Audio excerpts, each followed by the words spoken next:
السلام عليكم ورحمة الله وبركاته. أنت كفرد أو كأب أو كأي إيه، شخص ذات مسؤول في محيطه في هذا الظرف الصعب التي يمر بها الوطن،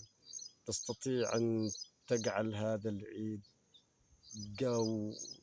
ذات بهجة وذات مسرات وذات سعادة وأيضا تحول جو هذا العيد إلى جو إيماني ومشاعري طيب من خلال ما ترسم به هدف هدف هؤلاء الأشخاص، من خلال ما ترسم أهداف لها الأسرة، من خلال ما ترسم أهداف لأولادك، من خلال ما ترسم أهداف لمجتمعك الذي تختلط بهم أو تلتقي بهم، من خلال زياراتك ومن خلال أقاربك ومن خلال تجسيدك لهذا العيد الذي يحمل كل طيات الخير، كل طيات المحبة، كل طيات السرور، كل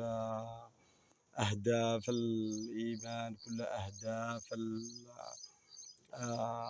أهداف الأهداف الدينية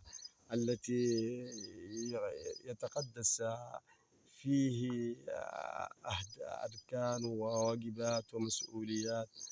من خلال ما ترسم به لهؤلاء الناس ولهؤلاء الأطفال ولهؤلاء الشباب ولهؤلاء الناس. ترسم لهم أهداف نبيلة توجههم إلى تحويل ذلك إلى بهجة وإلى سرور وإلى سعادة وإلى جو طيب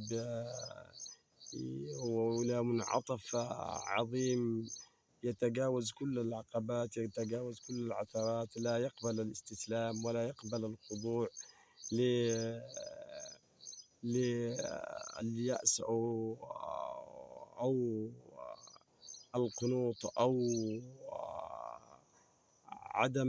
الابتسامة أو عدم السرور أو عدم المشاعر الطيبة